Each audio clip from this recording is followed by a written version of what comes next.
पूर्व चंद्रपुर बिसिनियो अर्नगो जत अर्नगो जों फाइखा बरबाय कक सालायखा जोंनि त्रिपुरा साराबाय कक सालायखा अर्नगो त्रिपुरा माथाना हामजागै बीजेपी सीपीएम खाइनेराव निथेका अर्नगो फाइयै 10 फैमिली नि 35 वोटार्स अर्नगो फाइयै त्रिपुरा माथावा परक जॉइनिंग खाइथेका बरना त्रिपुरा माथानि तरफ থেকে बरना जतन जों लामसागु बरना हामबायरगु ताई जों विश्वास खालायो जे बसखां एडिसि इलेक्शनाव बीसी इलेक्शनाव त्रिपुरा माथा पाइयै जोंनि बरकनि जे अधिकार जे मानथाय दंमोन जों बनो जों आदाय खालामनाय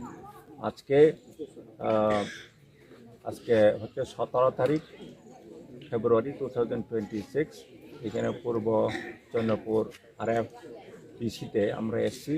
এখানে যারা বিজেপি করতো সিপিএম করতো তারা তাদের দল ত্যাগ করে ত্রিপুরা মাথা পার্টিতে অংশগ্রহণ করেছে, যোগদান করেছে, তাদেরকে আমরা স্বাগতম জানাচ্ছি।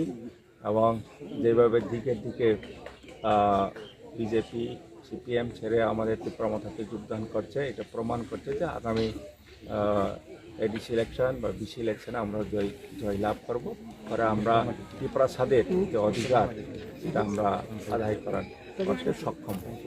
অপরদিকে রাজ্যের যিনি মুখ্যমন্ত্রী রয়েছে উনি বলছে যে 28 পাবে এবার, কি বলবেন এই বিষয়ে? এটা তো কোনোদিন সম্ভব না। যারা বিজেপি বিশেষ করে মুখ্যমন্ত্রী বারে বারে বলছে যে 28-এর মধ্যে 28টা ওরা দখল করে নেয়। দখল করা শব্দটা তো খুবই, এটা তো অগণতান্ত্রিক শব্দ।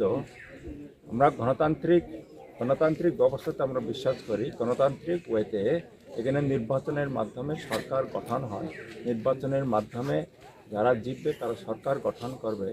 একজন রাজ্যের মুখ্যমন্ত্রী হয়ে অগণতান্ত্রিক শব্দ প্রয়োগ করাটা এটা মোটেই ঠিক হয়নি, এটা আমরা নিন্দা জানাই। এটা দখল করা বিষয়টা খুবই খারাপ।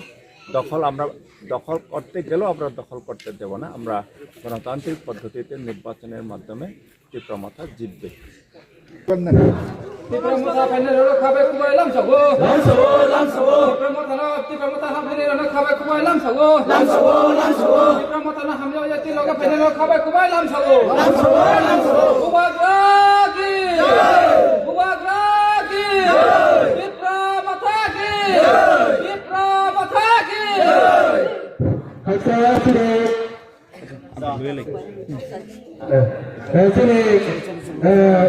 Tahun 2022 ini 1000 10 family ke